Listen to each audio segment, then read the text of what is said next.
In our last lesson, we used our sort of new knowledge of the ability to analyze intervals of a function to figure out where a function might have maxima or minima.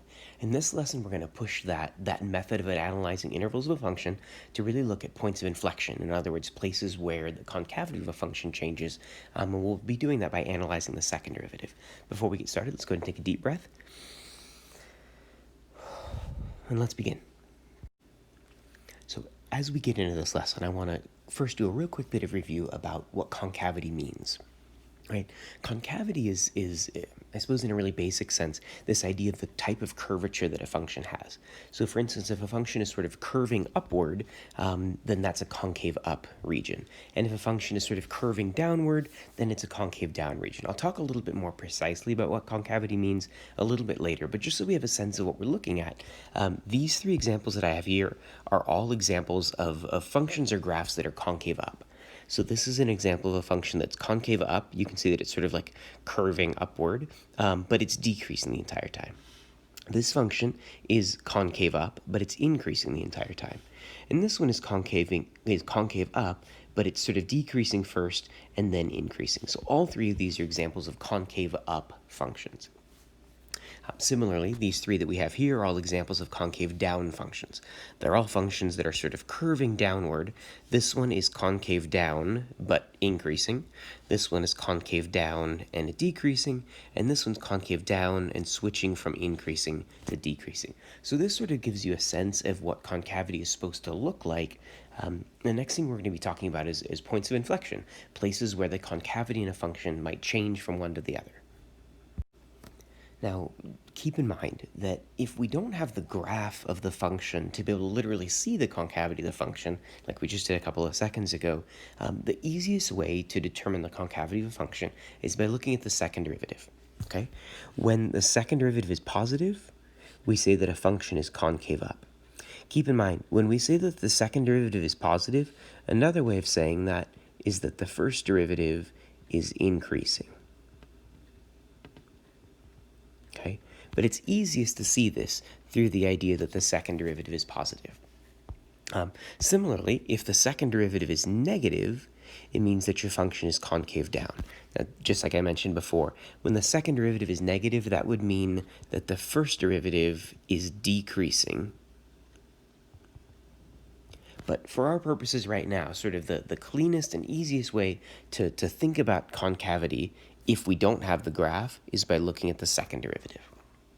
Now, where we come to today in terms of, like, I suppose our new lesson, or the thing we're really reviewing today, is the idea of what a point of inflection is. Okay? So a point of inflection is a point on the graph of a function where the function changes concavity. Okay? And that changing concavity can either be from concave up to concave down, or it can be from concave down to concave up. It doesn't really matter which way it changes, so long as that change happens. And so just to give you a sense of sort of what that's going to look like, if you have a function like this, we might look at it and say, well, you know, this part right here sort of looks like it's concave down, and this section over here looks like it's concave up. This point right here in between is what the point of inflection looks like. So a point of inflection always looks like this idea, or this place where the concavity in a function changes. Now, again, if you've got a picture of it, great, you can sort of like look at it. But generally speaking, we're not going to have a picture of these things. We're going to be given a function, or we're going to be given an equation, and we're going to be asked to find it. So the method that we're going to use here is to really analyze the second derivative.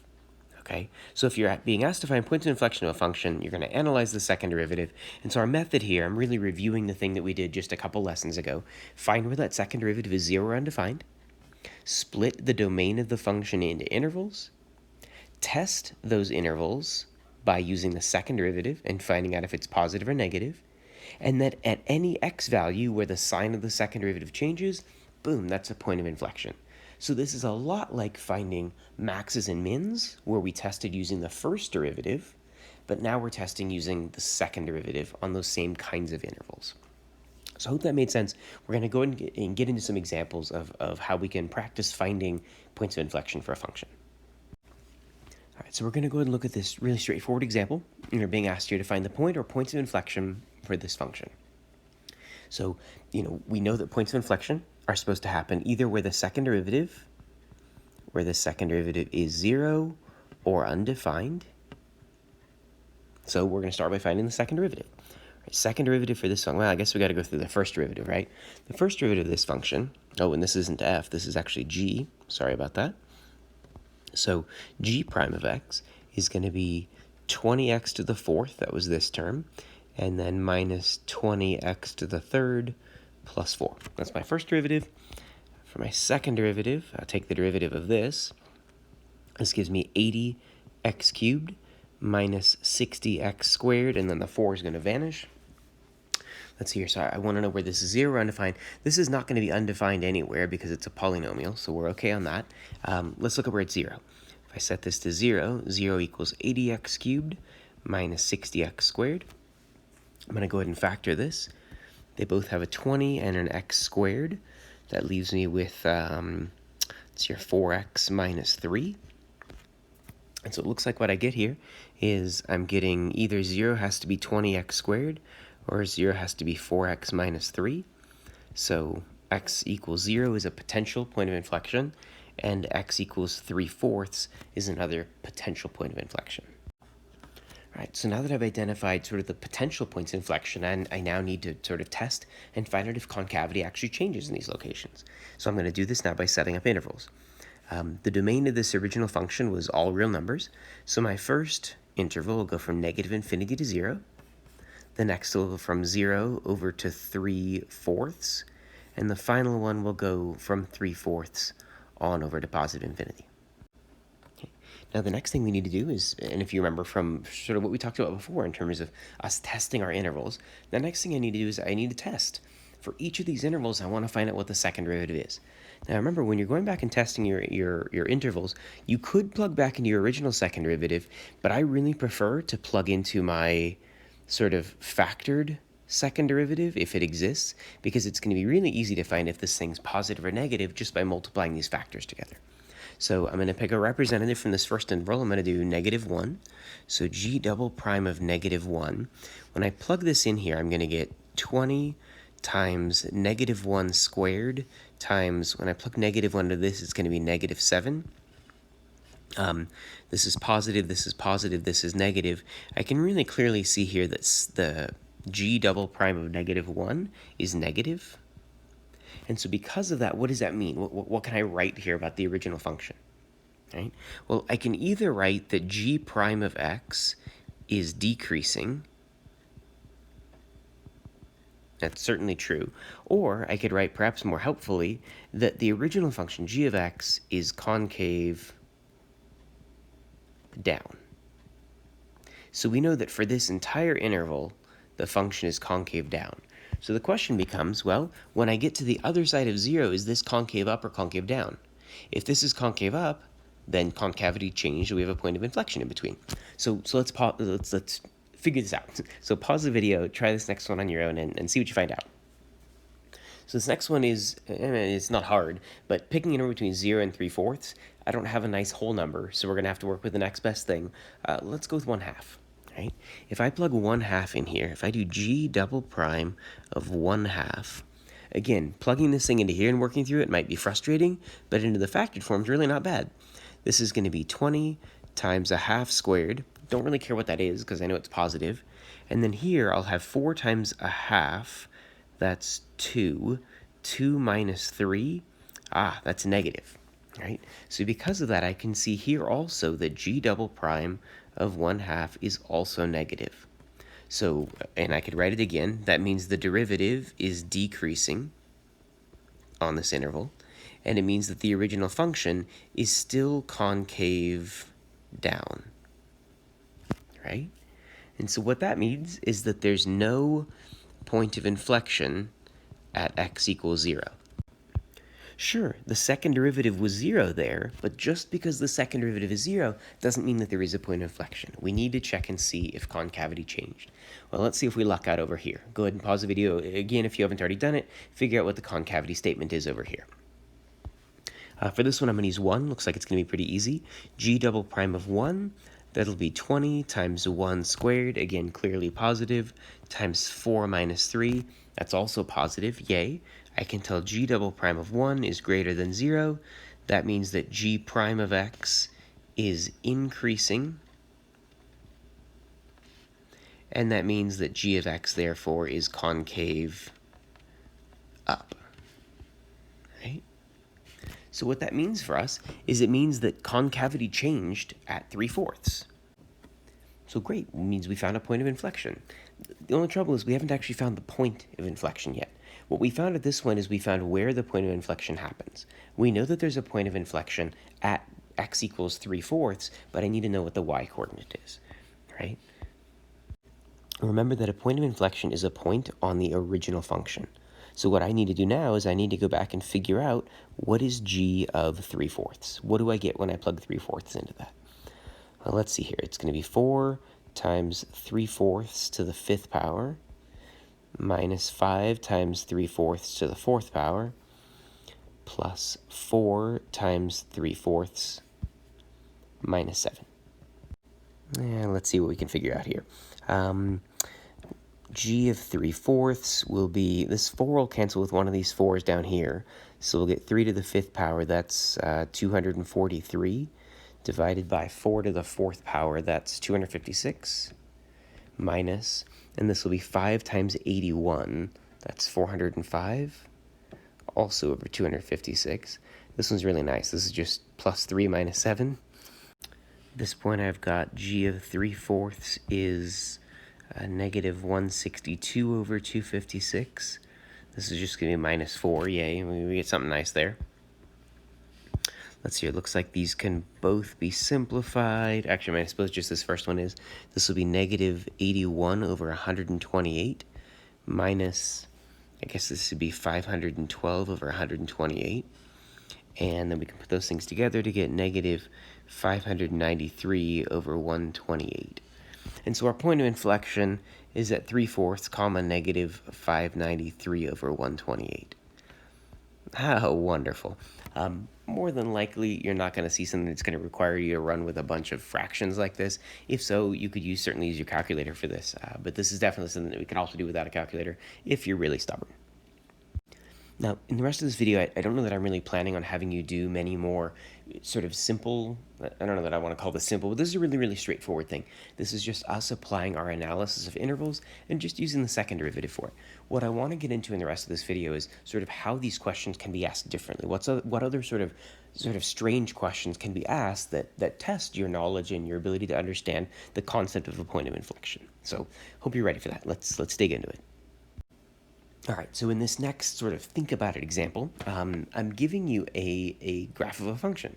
And you'll notice that the function that I'm giving you is the second derivative. So this time I'm not giving you the original function, right? I'm giving you the second derivative. And you're being asked to find x values of any points of inflection of the original function and explain why they're points of inflection. And so I'd encourage you to pause the video for a moment and think, where are we supposed to find points of inflection? What's supposed to be true of the second derivative? So hopefully what you came up with is that points of inflection of a function f of x are supposed to happen when the second derivative is 0 or undefined. Can you tell from this graph where the second derivative, this is the graph of the second derivative, where is the second derivative 0? Well, it's 0 right here, and right here, and right here. So it's like my potential points of inflection, are at x equals, what is that, negative 5, x equals negative 1, and x equals 2. So I've got 3 of them here. The question is, at these 3 x values, is concavity changing? Now, how did we do that before? We set up intervals, and we looked at whether the second derivative changed from positive to negative or from negative to positive. So I'd encourage you to think, look at this graph. Is the second derivative changing from positive to negative or negative to positive at each of these 3 potential points of inflection? Well, let's take a look. At negative 5, the second derivative was positive. F double prime of x is greater than 0. And then over here, f double prime of x is less than 0. oh, well, look at that, concavity changed, right? Concavity changed at x equals -5. That means there's going to be a point of inflection at -5. And so we can write that. It says, find any points of inflection and explain why they're points of inflection. So as we're getting into the habit of doing, we're now practicing writing this rationale out. The concavity of f of x changed from concave up to concave down at x equals -5, and we can tell that because the second derivative changed from positive to negative. Therefore, f of x has a point of inflection at x equals -5. That's the kind of thing that we're looking for. So, now look at -1. Is there a point of inflection at -1? Yeah, definitely, for very, very similar reasoning. Right? The concavity changed from concave down to concave up. We can tell that because the second derivative changed from negative to positive. Therefore, the original function has to have a point of inflection at -1. With that second bit of reasoning, we're technically done with this problem because we don't need to justify why every other point isn't a point of inflection. But it might be worth talking about, why is this not a point of inflection? The second derivative is 0 there. Why is this one not? Why is this one not actually going to be a point of inflection? And the reason is, this one's not a point of inflection because concavity doesn't change. The second derivative here was positive, and the second derivative here is positive. So because of that, concavity didn't change at 2, which means there's not going to be a point of inflection at 2. So that's the kind of reason that you'd need to put if the problem for some reason wanted you to explain why there wasn't a point of inflection at 2. The next example that we're going to look at is going to be similar to this one insofar as you're going to have a graph and be asked about concavity and points of inflection, but it's going to be a little bit different for this one. So let's see how it goes. So in this example, you again are not given the original function f of x, but I'm also not giving you the second derivative. I'm giving you the first derivative. Okay, so this is a graph of the first derivative, and you're being asked the same question you had on the previous one. Find the x values of any points of inflection of f of x and explain why they're points of inflection. So, I'd encourage you to pause the video and think for a minute, where do you think the points or even the potential points of inflection for this are? And if you're really feeling good about it, go ahead and write down your reasoning for that. If you're a little bit unsure, then at least think about where points of inflection are supposed to happen and how you might be able to tell that from this. So we know that points of inflection are supposed to happen where the second derivative is 0 or undefined. How could we visualize or see the second derivative if what we had was a graph of the first derivative? Well, we know that the second derivative is supposed to basically be the derivative of the derivative, right? And so sort of what we could do here is we could look and see, well, are there any places where the derivative is 0? Where the derivative of the derivative is 0? And we can see that actually. It happens right here, right? Happens right here at 0, and it happens again over here at 2, right? So this time my potential points of inflection are happening at 0 and at 2. Now, I could use some really similar reasoning to what I did in the previous problem where I just sort of wrote things out, but I also want to point out that idea of testing intervals is actually something we can do here as well. So here we could say my potential points of inflection are at 0 and at 2. Let's set up intervals. Let's do an interval from -infinity to 0. Let's do one from 0 to 2, and let's do one from 2 to infinity. Right? What would I need to do on each of these intervals? Well, I would need to find out what is f double prime of, let's say, -1. Right?